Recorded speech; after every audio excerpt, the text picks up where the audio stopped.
Coming up on episode 82 of the Behind the Back podcast, San Francisco 49ers continue their drama with Brandon Aiyuk. It never seems to end. Ben discussed what's going on and why it's important to pay attention to for next season. Then we pivot over to the Philadelphia Eagles. Talk about the Tush Push, man. I thought this play was over with. Nah, apparently it's up to get banned. We'll discuss that a little bit, and Ben and I give our takes on the controversial play. And then we pivot on over to the Sacramento Kings. It's kind of really all I can say about them right now. And Ben and I will definitely discuss just what we've been seeing. And it's a slight disappointment. But besides that, we finish off with some March Madness final thoughts and who we think will come out top in the Final Four. With that being said, y'all, let's get it.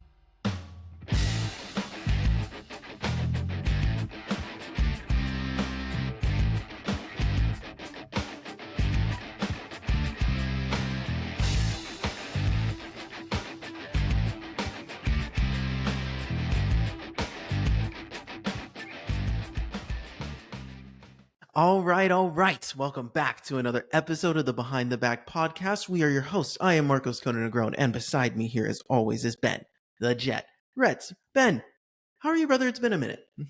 I am exhausted, brother. It has been a minute for sure. I spent the last week or so moving. We moved apartments here. And on top of that, the pup went in for some surgery, and so she's been recovering, and it's just been a crazy, couple weeks here, but we're starting to get back to the normal situations around here and starting to settle back in. So I'm doing pretty well. That's good, dude.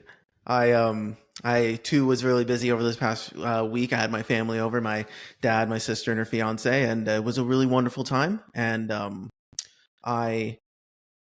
busy hosting. It's the first time we just got the new place. So that was a lot of fun, kind of getting stuff together with them. Dad was super helpful. So it was a nice time, but definitely took up the majority of the week. And, we got to watch some good basketball. We were definitely keeping an eye on the tournament, and we'll talk about that at the end here for some final thoughts. And, but no, it was a good time. So yeah, that's, we were absent last week because, we kind of had all these things going on.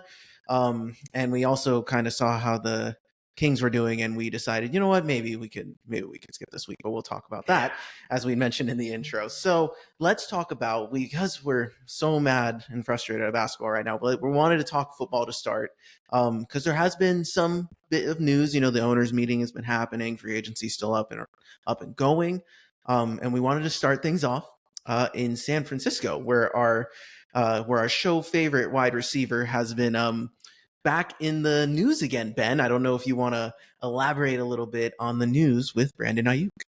Yeah, so Brandon Aiyuk was owed a $22.9 million option bonus by April 1st. So if we backtrack, and obviously April 1st is today, the days we are recording, April Fools. So if we backtrack a little bit, we go back about 3 weeks, close to a month ago, started coming out, reports and talk amongst the fan base of Brandon Aiyuk potentially being traded, and there being a, kind of a unofficial deadline of April 1st, because if they traded him by April 1st, that option wouldn't have to be paid out. They would have saved that whole, bunch of money. So there was that, deadline on the table. So everybody's like, okay, April 1st, Brandon Aiyuk, he could get traded. And it came out, and they asked John Lynch, are you listening to calls? What's going on here? And he said, we listen to all calls for all folks. We pick up these calls. We're absolutely listening to calls about Brandon Aiyuk. We're kind of listening to calls about everybody. And so it was very public that Brandon Aiyuk was being, trade rumors were being swirled around. They were being offered, and vice versa potentially. So, it was public. It's been known that the Niners were listening to trade offers. And if one had come along that, might have piqued their interest, they could have pulled that trigger. So the part about it that I never really understood why the hype was so, there was so much hype behind it. I know the Niners have made it very obvious that, we're going to cut spending. We want our money to be invested somewhere else. We need to save right now. And I knew that, 22 million, there's definitely a big chunk of money for a player who is supposedly coming back, as some reports have been announcing, as, the earliest from his knee injury, potentially mid-season. So it's Mm-hmm. one of those things where I always wondered, like, would the Niners really have let him go if they knew the best thing that they were going to get was fifth round pick, kind of what they traded for Debo?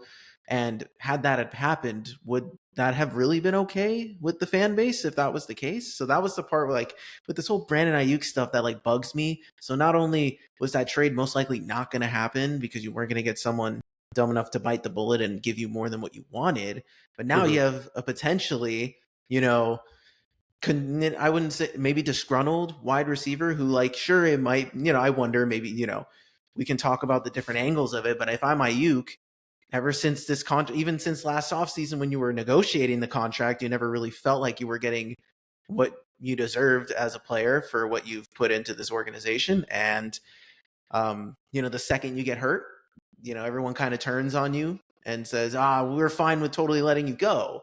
So if I'm like Ayuk, I'm like, I'm coming back, but like, dang, dude, is it, sure, we could use that for motivation, but I don't know if that kind of, narrative, speaks to you. Do you feel that way? Like, it might bug Ayuk, the player? Does it matter? I wonder how you feel about that. I think there's a good chance it bugs Ayuk as a player and as a person, because when I think about Brandon Ayuk and those conversations and those the things that happened all last season with the negotiations, it was a very emotional roller coaster in a lot of ways, and a lot of that emotion was shown by Brandon Ayuk himself via Instagram, via Twitter. Like, you saw him being very vocal about the situation that was going out, and that to me is the biggest reason why I personally can't give this much of negative energy, because number one, it's a business, and this is very much a part of the business. You're going to listen to trades, you're going to listen to things that are potentially going to set you up to be a better team in the future and potentially in the in the short term. But the other side of it is Brandon Ayuk being so public about everything in the first place.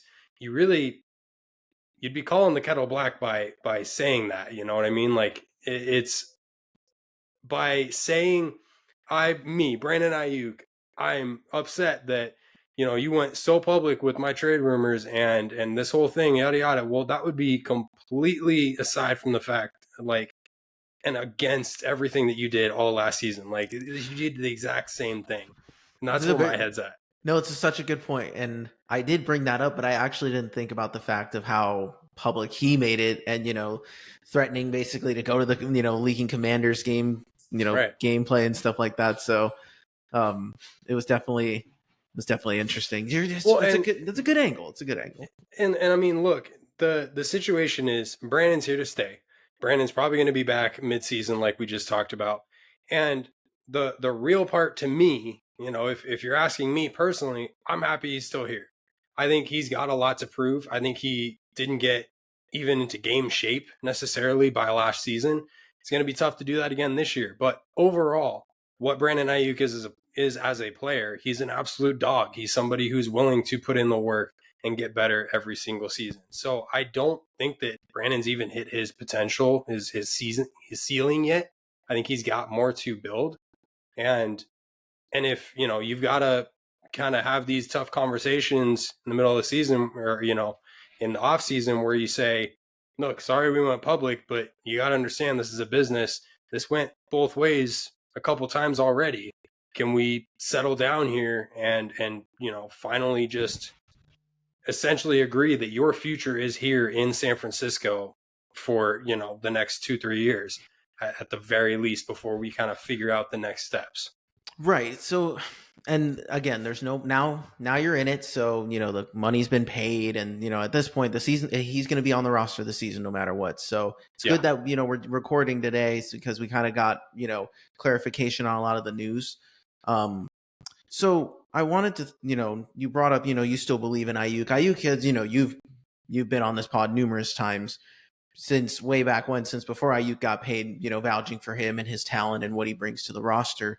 Um, and it's good because, that connection with him and Purdy will now live on through an extension. So they will be extended together. So now, potentially, once the Brock Purdy extension happens. So, but for now, he's gone, at least for the middle of the season. So I wanted to, now that Ayuk's here, does that change how, at least in your opinion, do you think that would change how the Niners approach the draft in terms of, oh, maybe we don't need to prioritize a receiver as early. Maybe they feel confident enough with the room they already have. I don't know how you feel about that.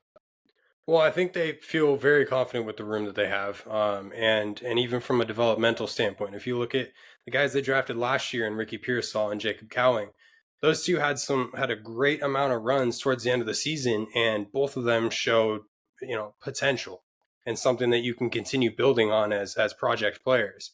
And so, just from the youth standpoint, there you got to feel good about that. Now you've got this conversation of Jawan Jennings, who stepped into that wide receiver one role and stepped in very well.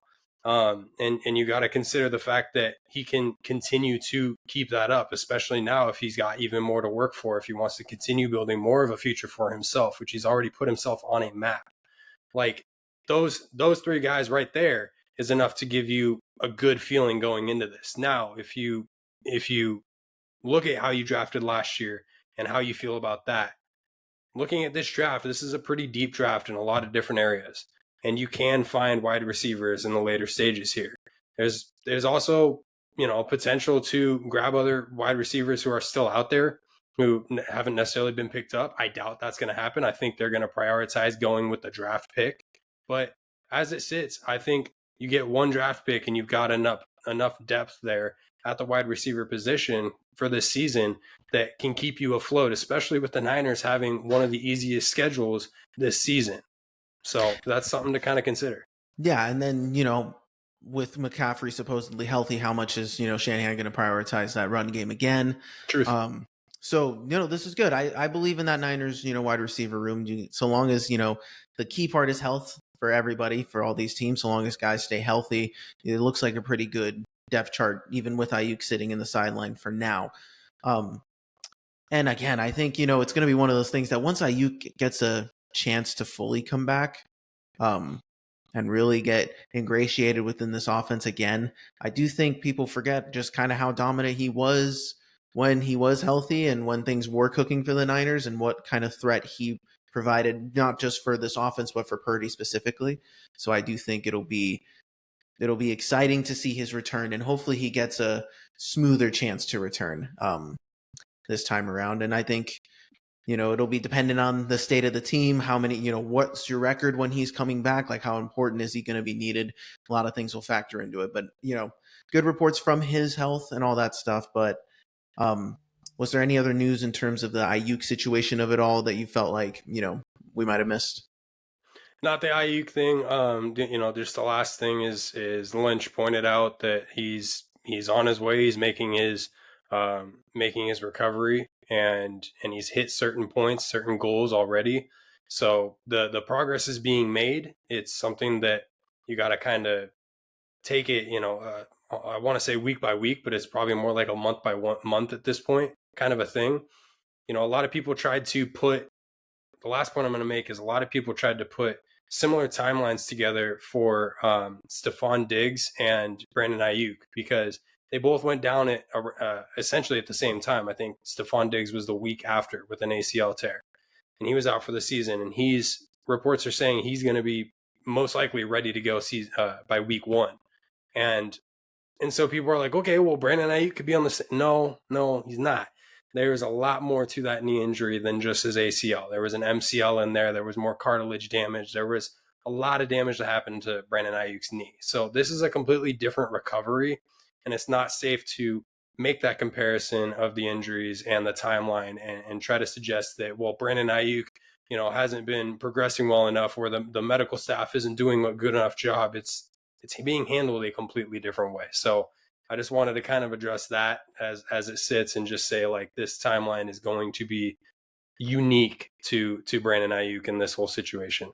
Right. No, that makes perfect sense. So What else in the Niners world is there to report? Well, I mean, dude, the thing we're going to touch on every single week, whether it's for 5 seconds, 5 minutes, or 5 hours, is the Brock Purdy contract negotiation.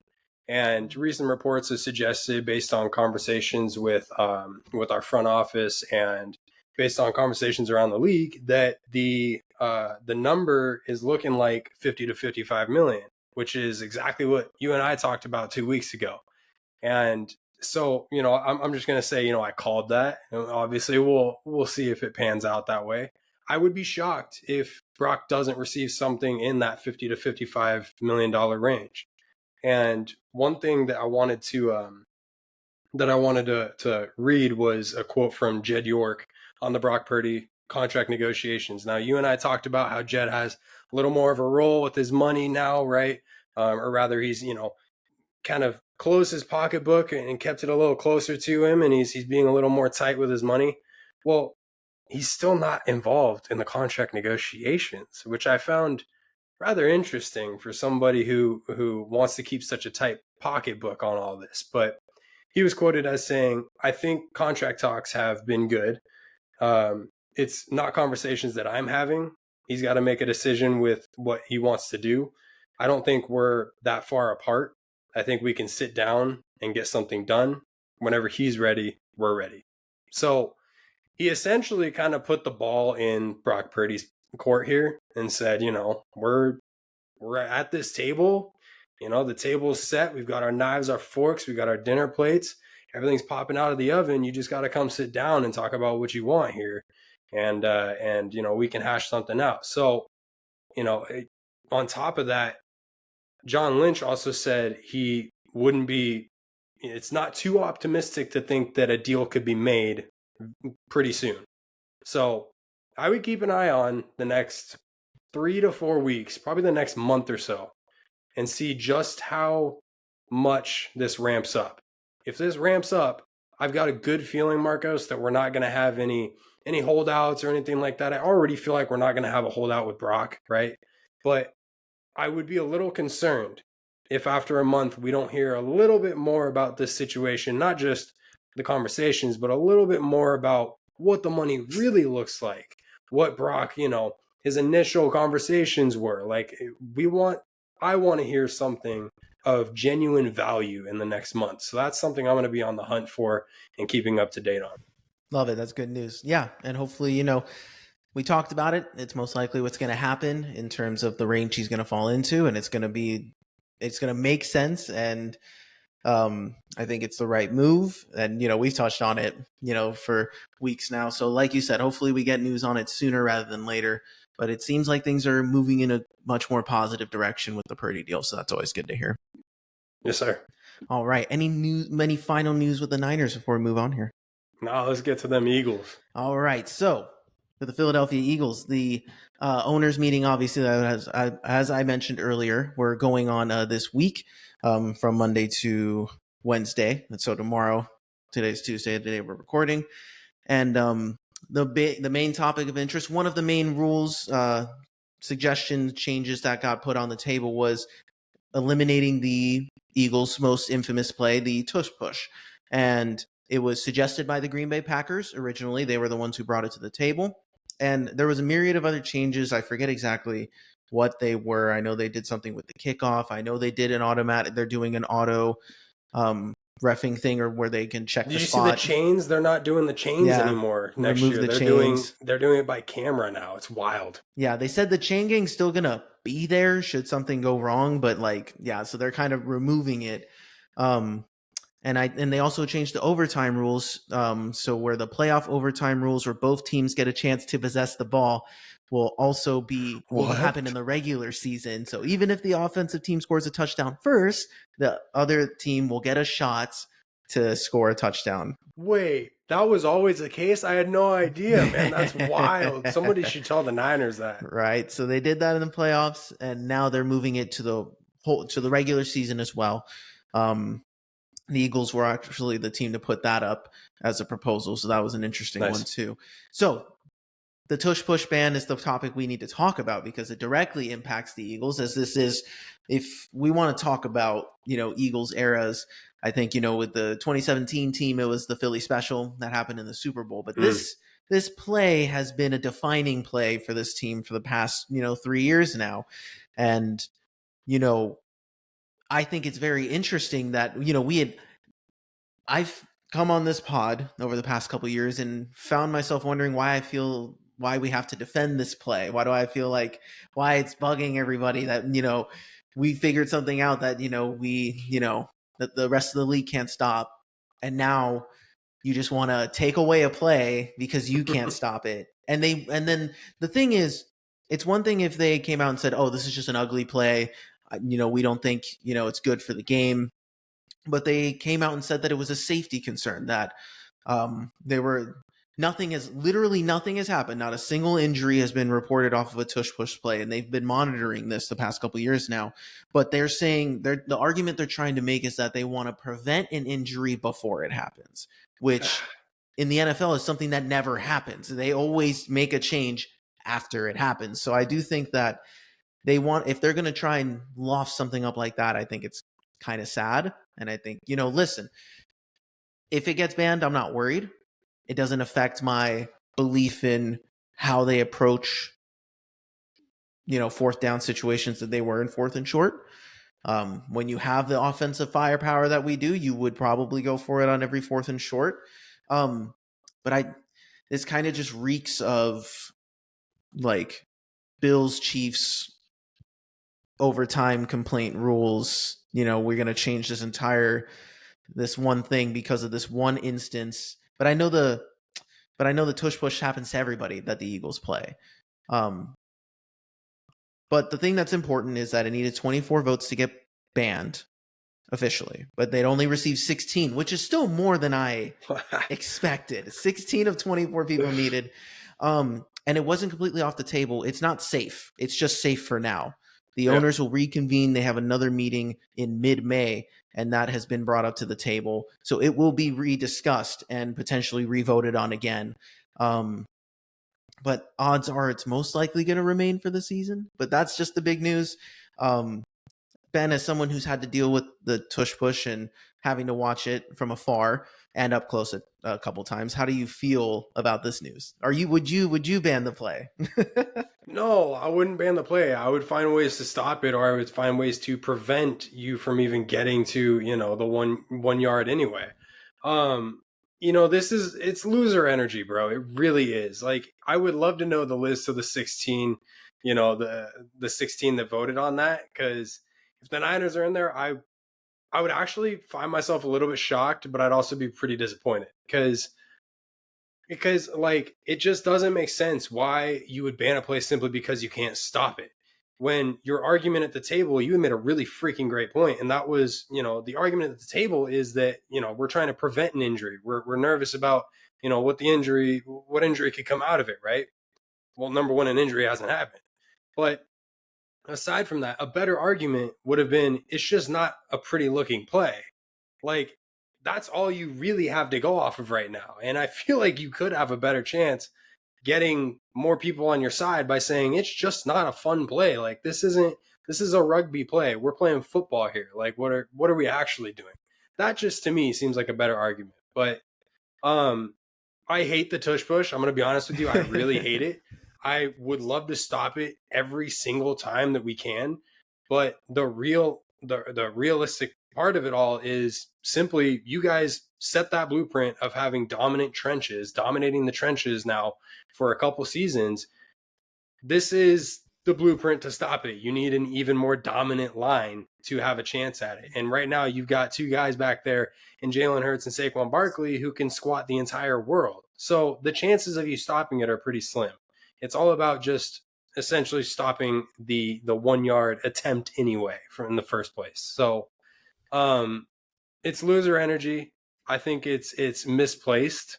I think that it shouldn't be banned, and I would be surprised if they do go and revote this thing in a couple months here.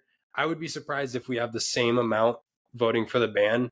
I think we'll see a few more guys come back to earth, a few more organizations come back to earth and say, No, I don't agree with that. I think let's just find a way to stop it. You might have 10 votes saying to ban it, and those are the 10 sorriest teams in the league. Yeah, I think another way to like think about this is you see other teams. They always say, "Oh, teams try to do it," and it's funny because in the playoff game against Green Bay, they did the same thing. They did a tush push with their tight end, and it got like 6 yards. So I'm like, Yeah, you get these teams. They're the very team that puts up this ban, and it's only because we used it twice on them in the season in terms of in the 2 games we faced them.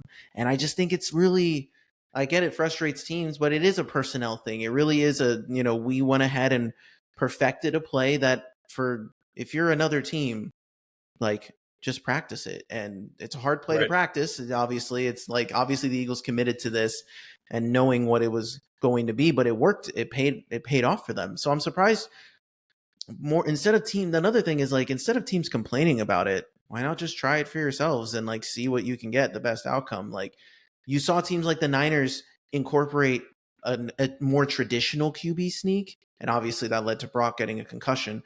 But it's like the Bills tried doing it, and I know there's another team that uses their tight end that tries to do it too. But it's like you I think more teams should try it before knocking it. And I also think the reason we don't see that many injuries is because the Eagles are really the only team that uses it on a regular basis. So it really is only being ran legitimately like 6 times a week.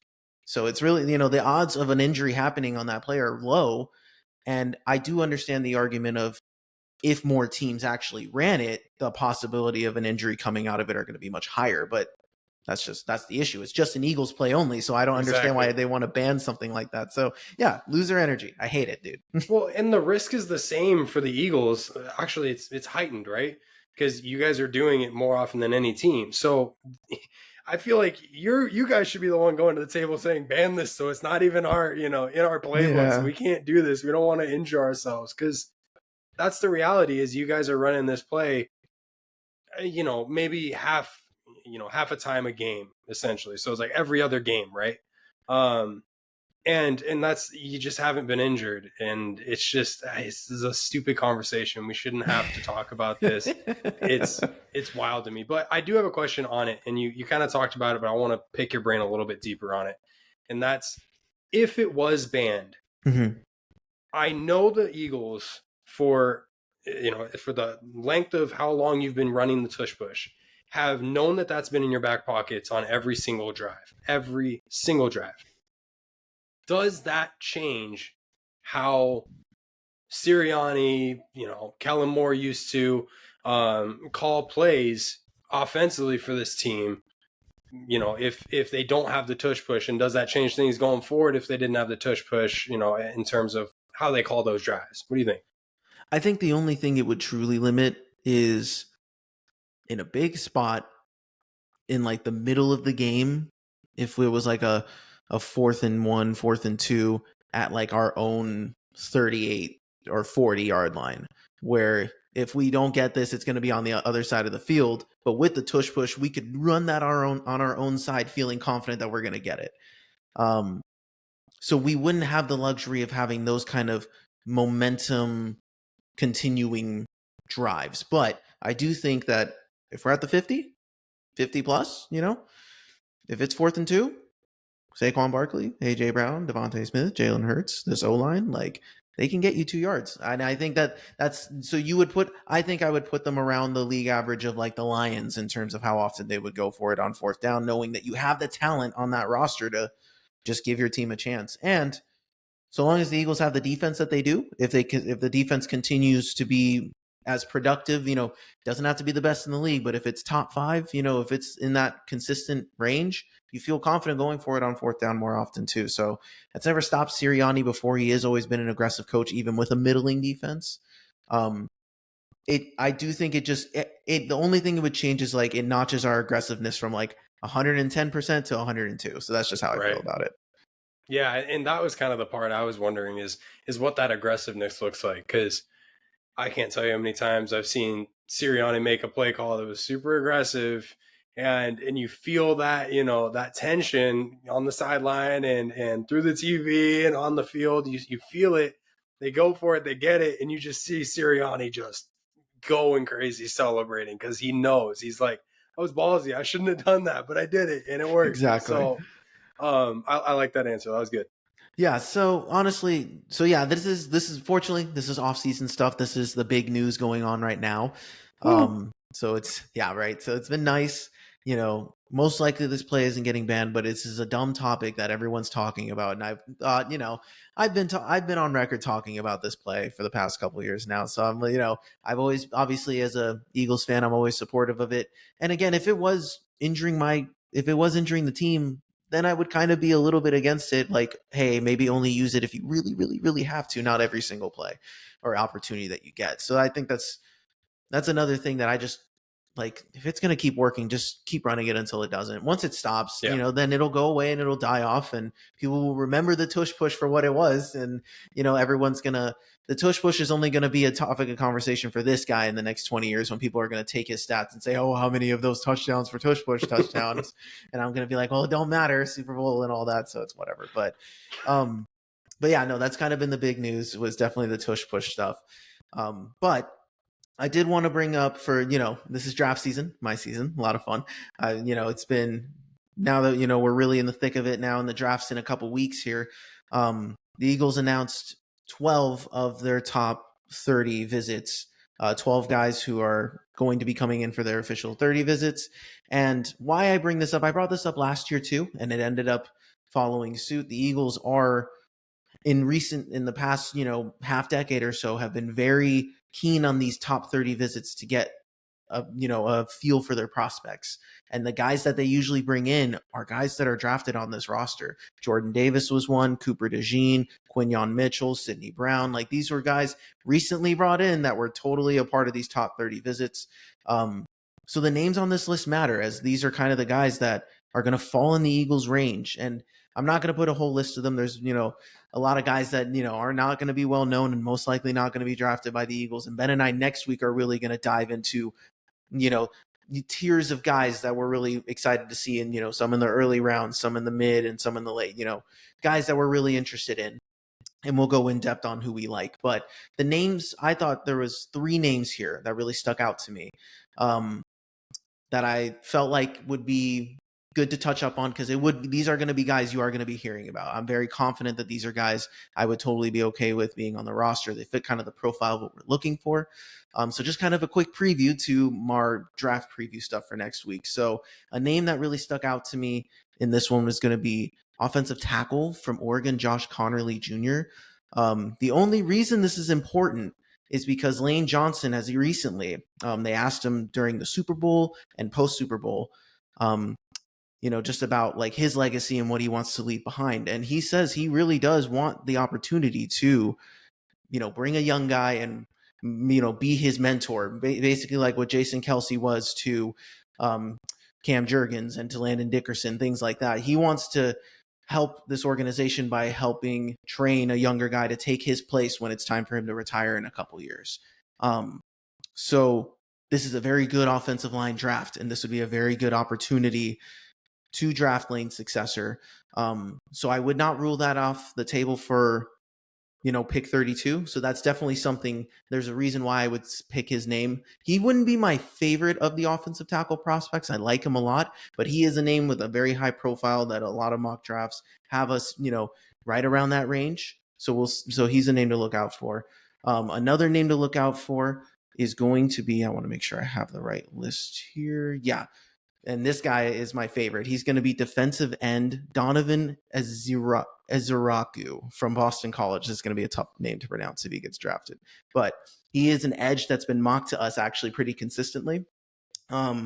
Super productive in Boston College. Dude was a beast. Had 16 and a half sacks, 80 tackles last year alone. Obviously not as tough competition in the ACC. But he really grew into his role and kind of fits the mold of an edge rusher that we would be looking for. And given how I feel about the offensive linemen of this draft, the Eagles are going to load up at either O-line or D-line for sure on one of these 2 picks. It's clear as day. They made it as obvious as it can be, given the guys that they let go and the spots they decided not to pay. And it would make sense to draft an edge especially with how they feel about Bryce Huff and stuff like that. So he is a guy that I'm really excited for. I want to hear more about him in this top 30 visit. And he's definitely one I'm looking forward to. But another offensive lineman that got brought up, and last prospect I will talk about, his name is Donovan Jackson. He is an offensive guard from Ohio State, and he is mocked in the first round as well. He is a dog. He fits the mold of like the Mekhi Becton mold that we would like to see. He could be a day one starter as our right guard, and really just kind of, we want to keep this train plugging and chugging, and we don't trust, the guy that we traded for Kenyon Green or Tyler Steen. We don't know if we believe in any of those guys. Do we want to just bring in a rook who can start and, go for it? So names to look out for. We're going to have a bunch more to talk about later, but those are just a few I wanted to bring up. You stay away. You and your Eagles stay away from those D-line and O-line, all right? This is my draft for those guys. Dude, you're going to have so many options at 11, dude. I'm so excited. And this is such a deep draft for, specifically for D-line, and you can find a lot of offensive tackles and so on and so forth in this draft. This is a really good line draft. This is going to be a fun topic to kind of talk about next week as we break all these down. But I love that list. I think those are 3 solid picks and 3 solid guys that kind of fit the mold of what you guys got going on.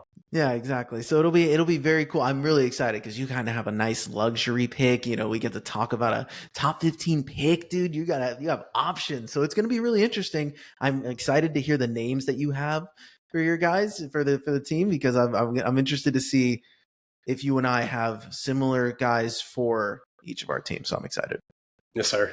All right. So with that being said, I think that's enough football talk for now. We got a big football pod next week, so we're really excited about that. But we're going to move on to talk about some Sacramento Kings and try not to cry or cuss or anything about that midway through. So we'll be right back. All right. We are back to talk some Sacramento Kings. Now, listen. I want to just set the stage before you and I kind of talk about this. This isn't going to be statistical. This isn't going to be logical or anything like that. This is going to be kind of just this is going to be a conversation of perspectives, I think, in this, when we talk this Kings discussion. When we last spoke, we were about to begin this homestand. We had just started it. We were in Memphis. We talked about Cleveland had happened. We're like, okay, we can use this Cleveland game as a jump off, and the Cleveland game was awesome. We're like, lit. Like, they're okay, cool. They got the tough one that we thought was going to be tough. Let's see if they can ride momentum. They took a loss, and then another, and then another, and another, and then you got to see a beam that was lit. Can't wait for you to talk about that. And then we got another and another, and now we are one game out of the play. We are in 10th, one game out of 11th with Phoenix, with the opportunity to fall out of the play-in. So this is the world. This is the reality that our Sacramento Kings face, and definitely not what we were hoping for coming in. And now this opens up the door, Ben, for the Kings. And I did put this on the thumbnail. I put this in the title. But we need to address this reality now that we're in it, because we've talked about the what if we made the playoff situation. What if we won a game or two in the play-in? What if we're going on to face OKC? I want to talk about this new reality. So, this draft pick next year for the 2025 draft pick belongs to the Atlanta Falcons, or the Atlanta Hawks. Sorry. Yeah, Atlanta Hawks. If it's a top 12 pick, or if it's top 12 and above, right? So if it's 13, 14, or anything after that, it belongs to the Hawks. But if the Kings somehow manage to fall into that 12 spot or below, that pick remains ours in this super loaded draft class. Ben, should the Sacramento Kings tank for that pick to get a pick, or should they fight for the play-in? we know what they're gonna do, but what do you want? Here's the thing: is if you were gonna do this, you had to do it months ago. Not months, but at least a month ago. You know what I mean? Like, Holy cow. I feel like we have this conversation every single disappointing year that we talk about this Kings team. And that's, we are so close to being, a decent team that, won't have the best of draft picks, but we're competing on a night to night basis. But then we're also so close to being so bad that we get a decent draft pick.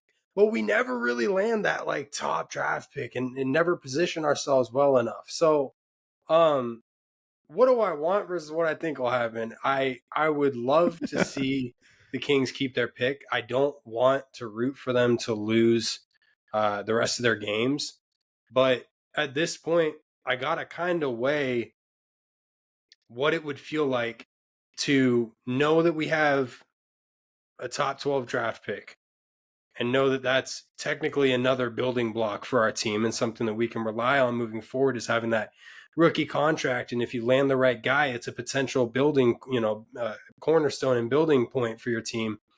That's nice. Versus squeaking into the play-in. Let's say best case scenario, you win both games and getting rolled by the Thunder because you're that showcase that you put on against the Thunder the most recent game. That was pretty sad. That wasn't a good game. I'm going to be honest with you. I don't want to watch this team on national television get steamrolled anymore. I think that they've already been under the spotlight of NBA TV and TNT and ESPN, and they've been steamrolled essentially every single time. It's embarrassing. It's sad. It's tough as a fan. So at this point, I would love to see us keep that pick because it's just another option and another, potential player to build on. And we don't have many of those right now. Right, and that's the problem. Like, we don't have the luxury of keeping some of these young guys that we have on this roster that we traded for, right? Like Laravia. We're going to talk about, that kind of issue once the offseason begins, and that's probably going to be in a couple weeks here. So it'll be interesting to see just what position the Kings are in. And I don't know, because here's the thing. They could get hot, and they could right at the right time. They might lose another game or two here, right? Yeah. But then they make the plan, and right now they're behind Dallas, and we can beat Dallas. We've shown multiple times that we have beat Dallas, and one was close, but another one was convincingly, and that was post, obviously the Kyrie injury game. But we've kind of had the Mavs number this year, so we could probably win that game even if it is on the road. But then, anyone else above us, I have zero confidence that we can beat. We've beaten Houston a lot this year, but I don't trust us against the Wolves or the Clippers. We haven't been that successful against either of those teams. I don't even know what our team's going to look like down the stretch because, Laravia's been missing time. He's been in and out. Domas has been getting scary injury after scary injury. He's getting kickboxed in the face every other game like normal and starting to wear on him a little bit, Yeah. I just wonder, and not to mention the product itself, the product in general, like It's gross. they will give you like 1 8-minute stretch a game where they play like awesome, where everything's clicking, and then the rest of the game is a disaster. It's abject. Like if we're not turning the ball over, we're playing really clean, but we're missing every shot. And then we're like, make shots, but then we'll turn the ball over every other possession. And then our defense is like giving wide open layups. And even when we're contesting, they're still draining shots. It's just the tale of the Sacramento Kings, right? Yeah. So our buddy Liebert is an optimist and doesn't want to hear Ben and I complain about this via our group chat. Ben and I have discussed this, trying to brainstorm and stuff. And he's like, I'm not putting up with this. I believe in my team. I will not root for them to lose. And we know that there's fans like that out there. And I just wonder. Okay. Right. And that's completely okay. And I know there's a portion of the fan base that it's like, they're like, if they just get hot, they just get hot in the right spot, we can steal a game against OKC and then lose, So it's just one of those things that's like, sure, that's great. And then what? And we're not in a position. We saw the Mavs do the same thing a couple years ago when Luka was hurt, and it ended up they dropped out of the play-in. That ended up turning into Derek Lively, which was a really huge thing for them when they made their run the following year. So it's like, it happens. Sometimes you just say, hey, maybe we don't want to see our team suffer, and like maybe we don't want the fans to watch a 20-point blowout in the play-in, and just have your season end later than you already knew it was going to. And let's face it, this is not a contending team right now. And these guys don't you can feel it when they play. There's no energy. These guys are like trying to be focused, and they enjoy playing with each other, but they don't look like they're having fun out there anymore. So I'm on the same page as you, where I hope that, I'm not going to root for our team to lose, but I'm not going to be upset if we end up somehow with the 12th pick and we're out of the play-in, and I don't have to, worry about that. And we end up with a potentially solid young player. So that's always something I like doing. Yeah. And I'm going to say something here that might move people a little bit differently. It might be an unpopular opinion, but I'm going to say it up front. Doug Christie's done an amazing job with this team. He's been asked since coming in as interim coach to take over a team with little to no direction, with a lot of holes, with a roster with a ton of holes, and he got them to buy in for a number of games to stay competitive in one way or the other. And he's really excelled or exceeded expectations to this point. Now, on that note, I almost feel like the less success down the stretch that Doug Christie and this Kings team has, the more likely this team will look at themselves in the mirror with a more serious eye and say that Doug Christie is not a great head coach option for this team moving forward. He's done a great job so far. I just said that. But I'm looking at what just happened over in Memphis this last week with Taylor Jenkins and that whole coaching staff getting let go 2 weeks before a playoff run when they're sitting in 5th place right now. And I'm looking at all these different options that could potentially be on the table as head coach candidates. And you're going to tell me you're going to run back with a coach who has no head coaching experience. And on top of that, really didn't get his team. He didn't hold his team accountable the way that we expect this team to be held, with Mike Brown, for instance. Mike Brown was great at holding guys individually accountable and his team accountable. How many times for the first 2 years did we see him call these quick timeouts right out of breaks, right out of halftime, right to start the game because one guy makes a mistake, chews him out, benches him, next guy up. That accountability went down the drain, or rather dwindled, and then went down the drain when you fired Mike Brown. And now you're seeing ISO after ISO after ISO after ISO after ISO down the stretch of these games, and the entirety of the game. Like, I went to that Blazers game. I was there with my girlfriend. Shout out Daniela. It was a great night, wonderful night. Loved every second of it. It was a great Christmas present to me. And we saw the beam, but I was noticing all game long the amount of ISO that we run, and it's so boring and so gross. Like, it made me genuinely miss Fox and that offense, because there was a stretch there for the better part of the beam team era that we've witnessed here, that ball was zipping around. And I'm not saying that we took it for granted, but I don't think we genuinely knew what we had from a chemistry standpoint until we see the product that's being put on the court now.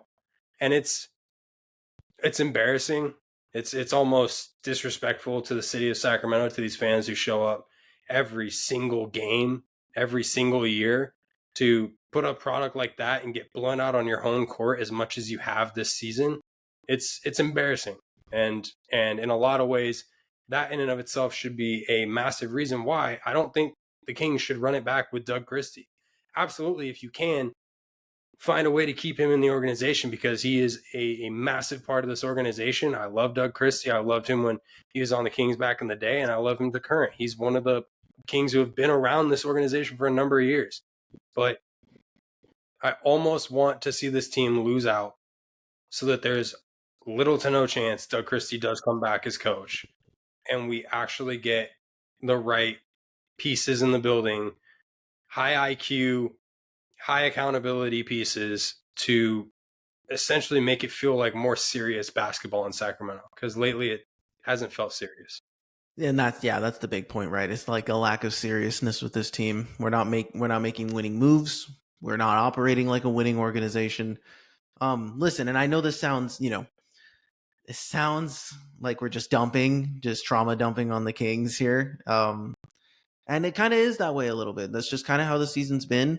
You ride with a team for so long and, throughout the point, and then you kind of see that breaking point coming, and it's kind of hard not to, just be aware of what's happening around you. I'm not gonna sit here and pretend like the Kings are good. But I'm also not going to sit here and pretend like, oh, they have zero chance. If everything goes right, they have a chance, and that'll be great if they do. But I do think that we kind of knew what the season was going to be. Kind of after the Mike Brown trade, we're like, whoa, or the Mike Brown firing, we're like, whoa, nothing is what we thought. And all of a Yep. sudden it just unraveled. And Doug, like you mentioned, Doug did a great job holding things together in a horrible situation, like one of the worst situations to walk into middle of the season.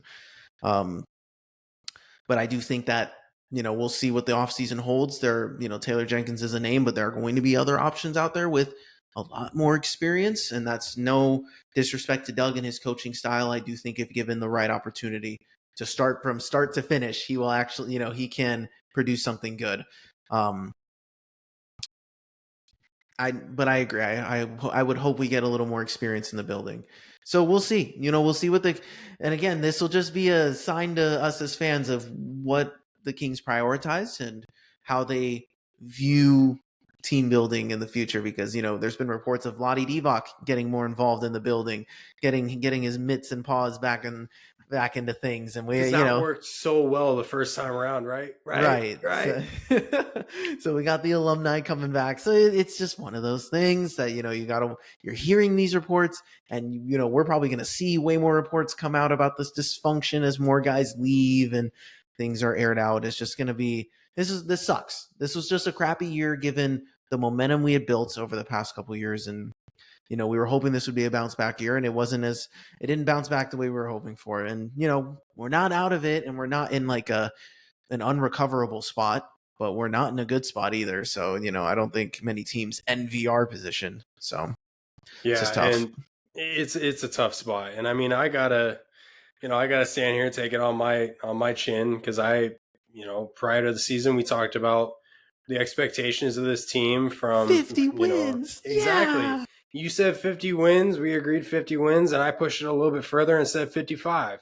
And look, a lot of the close homies have lit me up for that. You've been there for a few of them.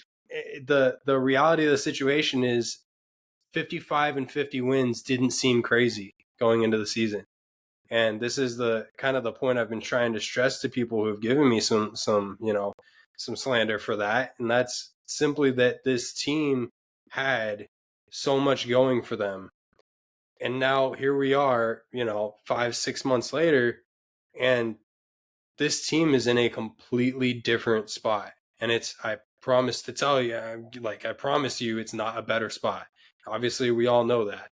It's tough because 55 wins felt real, and now I'm looking at it and I'm like, wow, if you told me this is the team going in, I'd probably tell you 35, maybe 40 wins feels right.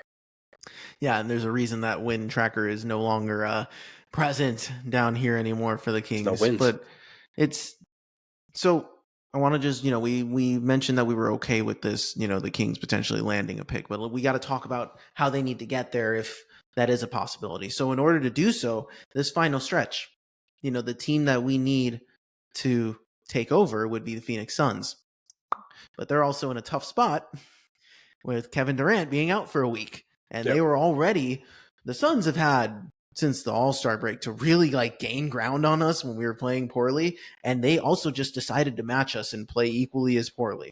And that was with all three of those stars healthy. So it was it's been a weird year for the Suns. Their fans are probably feeling some type of way in the sense of we have the players. I don't understand what's going on here. So I think the Suns, the Suns have the toughest remaining schedule.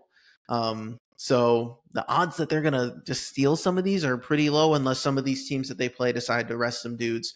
going into the playoffs, these last few games. And the Kings also play the final game of the season will be against Phoenix. Yeah. The Phoenix Suns are only one game back. This isn't like, oh, we need them to lose a few games and we'll be close. No, they are one game back, guys. So the problem is, or I guess the good thing for you optimists, the Kings play the Wizards and the Hornets next. So for you optimists out there, for you passionate fans that love this team and believe in this team, if they are the team that we think we are, they will get these 2 wins. And the Suns will most likely, fall behind a little bit. So, maybe that dream of receiving the pick might be far-fetched right now. But we will know more next week, just how close we may actually be. But it will come down to how we do. If we drop one of these games against the Wizards or the Hornets, dude, I don't know what to do. I don't know if it's just going to be a bummer in the sense of we'll be right. And that bugs me. I know that's the thing. I don't want to be right at this point, but yeah, I look at these next 2 games. So I mean, we do this exercise every week. Let's quickly do it. Before I know before our next episode, we're gonna see the Wizards, we're gonna see the Hornets, we see the Cavaliers for round 2, and then we see the Pistons. Now the Pistons, I haven't checked in on this, but I know they got into that big fight the other night. Yeah, they got where 5 dudes are suspended. I think Isaiah Stewart got hit with the multi-game ban, of course, because he's a crash out. But that's the problem. We're probably gonna get in a fight. I don't know what's gonna happen. They don't know how to. They're a frisky team. I like what they're doing over there in Detroit. I like their pieces, and this is a good. They had their Kings 2022 style run where they were the fun surprise team, and now they're back in the playoffs. Good for them. But they're kind of they're aggro, dude. They're it's a little unnecessary sometimes. But they bought into an identity, so if they're gonna ride with it, props to them. But whatever. Yeah, exactly. So I guess Isaiah Stewart's the only guy that we gotta keep an eye on as potentially being suspended, because then I'm assuming everybody else will be back. Mm-hmm. So all right, that's right there. You feel like, all right, the Hornets and the Wizards, you should be able to chalk that up as a win. And based on how this team has played since Doug Christie took over, they've lost to the teams it feels like they should lose to for the most part, and they've beat the teams they should beat for the most part. There's been some consistency there, but the problem was that we played more tough teams than easy teams. So I've got to feel like if I'm genuinely pulling for this team, the Wizards and the Hornets should be a dub. That's 2 games right away on this stretch you pick up. Now, the Cavaliers, you got them in round 1. They're going to be pissed off, and you get them in their building. I'm going to chalk that one up as a loss. I really don't think the Cavs are going to bow down 2 times in a row to this Kings team, having only lost, 15 games this season? I don't see it happening. Now you look at the Pistons, and I believe, is that a back-to-back? Yeah. So you go to Detroit on a back-to-back from Cleveland and play them less than 24 hours later, from end of game to beginning of game in Detroit. So that's going to be a tough game because it's your last back-to-back of the season, but it's a back-to-back nonetheless. You got to have some kind of momentum going, so you better hope that you pick up a game against the Cavaliers or the Pistons. So in one of those, it's do you go less hard against the Cavaliers so that you can give all in on the Pistons and try and finish up this stretch on a high note, or are you just giving your all in every single game? So this is an interesting stretch. I wonder if they do if they unleash the Cavs killer, Devin Carter in this one too. I don't know. He's been, obviously with the trading up and down the G League, they've been selective of when they brought him up. And so I'm just curious, I wonder if we're going to see him at least one more time to finish the year. Well, and I know that shoulder has been bugging him. I'm not up to tabs on him on that, but I know he was out last game. Yeah, he went out in the game before and then was out last game because of that shoulder. And it's, I believe, the same shoulder that he had operations on over the offseason, which is concerning. It's drawing questions of can his, shoulder actually get better? I do think it's a product of there was a tiny bit of pressure for the Kings to find a little bit of juice during this run, and I think they may have rushed him back Could be. a little sooner than he has. And I think a whole off season of preparation for Carter, I think he's going to be just fine. Yeah, I could see that. But yeah, so the thing is, for the play-in chances, if we take care of the two games we're supposed to take care of, Charlotte and Washington, we're going to be positioned to most likely lock up that 10th seed. Depending on the play of Phoenix, who also has to play the Celtics, the Thunder. Like, they have to play the top level teams to finish off the season. And then they finish with us. So it'll be interesting to see where we're at, because in theory we could win the next two, lose out, and still end up in the 10th seed, which would be, for the play-in people, awesome, great, we made it, and now we have a fighting chance to see what happens. So but yeah, no, that's going to be, the Pistons are frisky, and that's the problem. Like, that's a tough back-to-back, and the thing is, now recently in this losing streak, in this recent stretch of games we've been playing poorly on, we get into these, like, we fall off a cliff in terms of the production, where all of a sudden the game just gets out of hand in a span of like a 5-minute span. All of a sudden we're just out of the game, and we need to work really hard to get back in it, and then we give ourselves a chance, and then we fall behind by 20, and then it's over. So that's been the case during this losing streak. This isn't an exaggeration. Like, we had a couple close games that were really tough.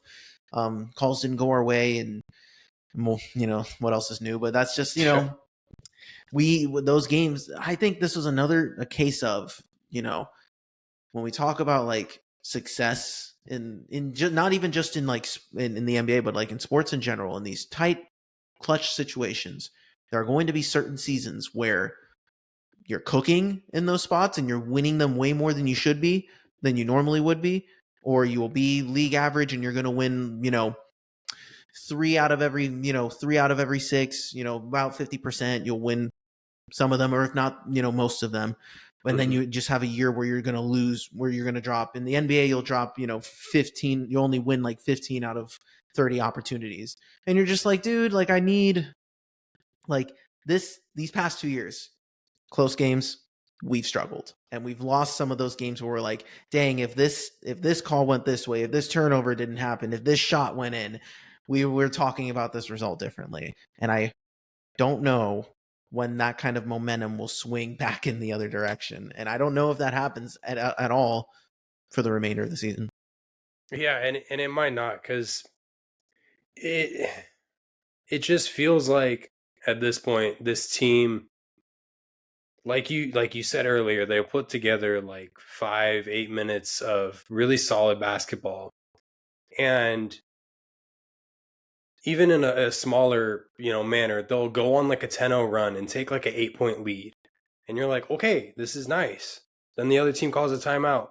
They come right back out of the freaking break and they give up 10 straight to the other team without getting a bucket, without even stopping the bleeding. So all that freaking progress you made is out the window.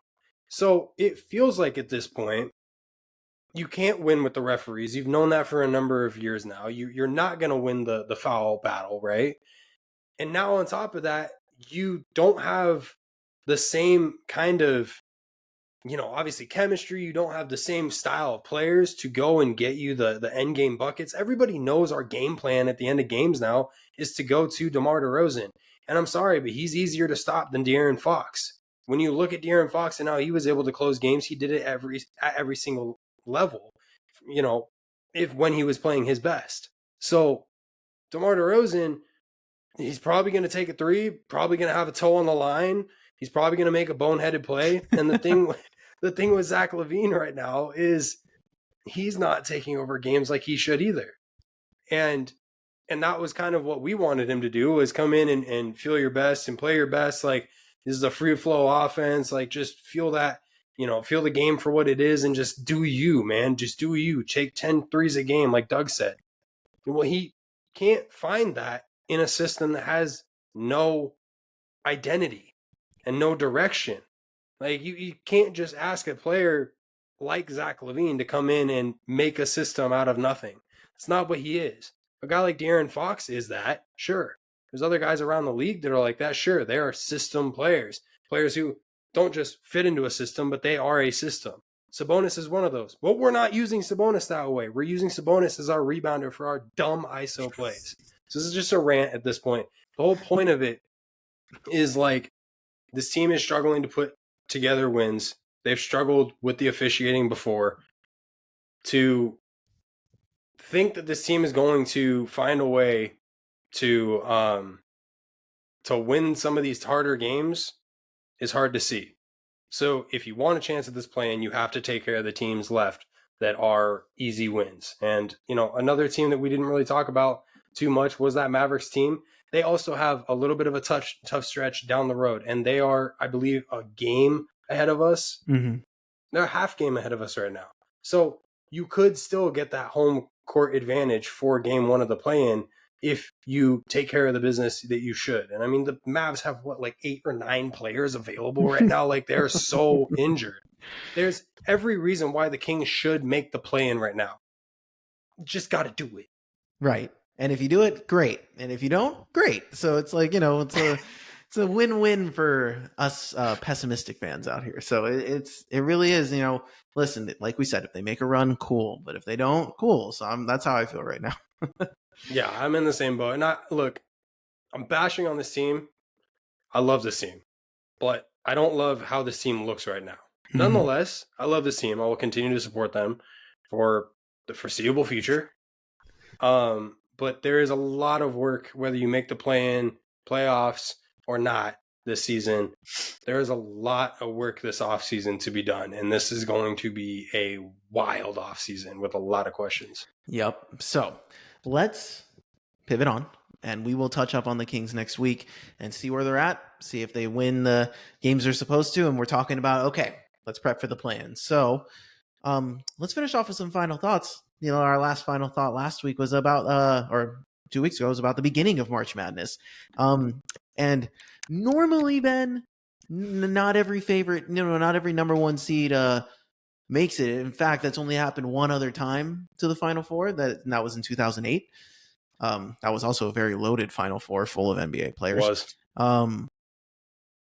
But this one, so all 4 number one seeds there, you were on point. You were riding with, you had some teams that made it pretty deep. And obviously Duke was one of them. I had brought up Houston. St. John's went out so fast. And, it was one of those things where I thought, round one, boring. After that, most every game was really good, really well contested, back and forth. There was a couple stunners in there. It's just been a fun March Madness. And I kind of am glad, because this is something you don't see every year, is the 4 best teams going at it. And I do think this is going to be really cool. So how was your March Madness experience been? It's been wild. It's been fun.